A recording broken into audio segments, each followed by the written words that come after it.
All right, here's the third video and hopefully the shortest. All right, let's just look at how all of this stuff comes together. Um, so this is a not particularly difficult problem, but just kind of focuses on paying attention to order in our similarity statements. So here in example 5, we have quadrilateral EFGH is similar to quadrilateral IJKL. Which additional side lengths can you find, and what are those side lengths?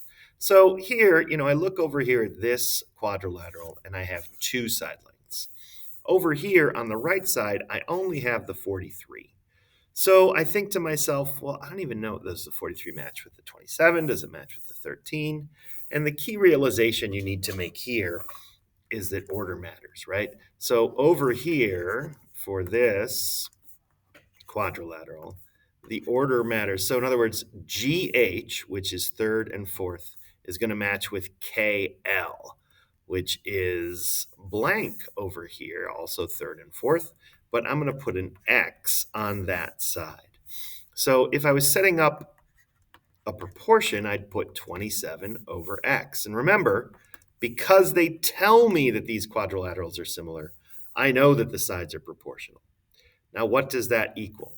Well, if I look at GF, I know I can't assume that the 13 and 43 combine it. They probably will, but I have to actually check the similarity statement. GF are the two middle letters. So what are the two middle letters over here? JK. So these do match. These are corresponding sides. So I can say that 13 corresponds with 43. And again, both of these two sides are on the bottom of the fractions. Both of these two sides are on the top of the fraction. So now what do? I cross multiply. So when I cross multiply, I'm going to do 13x. That's this way. And what is 27 times 43? Well, I don't know that off the top of my head. So I break out my calculator. And 27 times 43 is 1161. Yikes. And then I think, well, how do I solve for x? Well, I've got to divide each side by 13. 1161 divided by 13 is 89.3. I'll round this to tenths. Remember, tenths is one decimal place. And there you go. I have found the missing side. Which additional side length can I find? I can find LK, and that equals 89.3. One more example.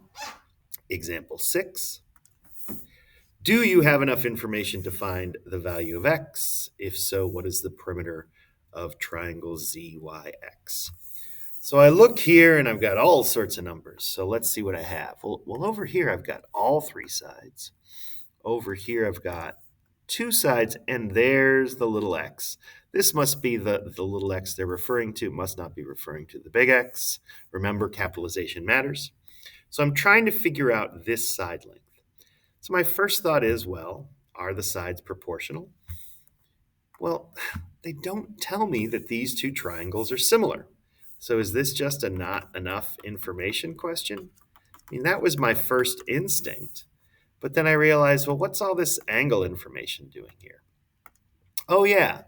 If this angle is congruent to this angle, and this angle is congruent to this angle, and this angle is congruent to this angle, then what do I know about the two triangles? I know that they're similar, right? That's one of my similarity shortcuts. So I can build a similarity statement. I can say, well, okay, triangle WUV is similar to what? Well, W is the 71, so that goes with Z. U is the 47, so that goes with X. 62 is the Y. So WUV is similar to triangle ZXY. And I know that because of the angles. That lets me set up proportions with the side lengths. So what is X? Little x is side YX. That's the second and third in the similarity statement I built. What's second and third here? UV. So I'm going to say X corresponds with UV. That's this side here. It goes along with the 83. Let's choose another side. Let's choose this side. And I could choose either one because I have a ton of information. For this one, let's choose XZ.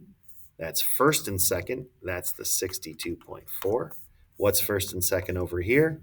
WU. That's 78. Once I have my proportion set up, it should be easy.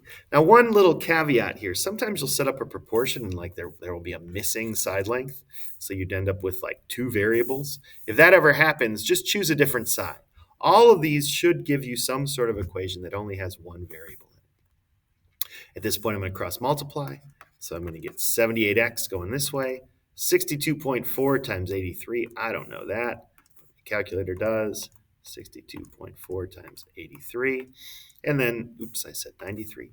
62.4 times 83. And then I can see from the math that I need to divide each side by 78. And I get 66.4. So this is 5179.2. And when I divide each side by 78, I get 66.4. All right, hopefully with that, you've got enough information to be successful in the Delta Math. Come on in with any questions that you have. We'll do a short little recap in school next day we're back.